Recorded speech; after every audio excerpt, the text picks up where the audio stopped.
In front of me is Lenovo Tab M8 3rd generation, and today I would like to show you how you can use split screen on this tablet.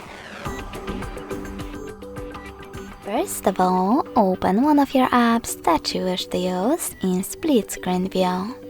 I will go with Play Store. Now access background apps. If you are using Tricky's navigation, you can do that by tapping on this square button.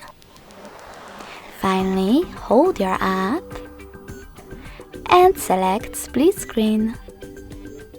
Now just tap on the other one, in my case Chrome. Finally, I can use both at the same time. If you wish to go back from this mode, drag one of your apps to the side and click on Home button. Thanks so much for watching. If you enjoyed this video, smash that like button, comment and subscribe. Bye!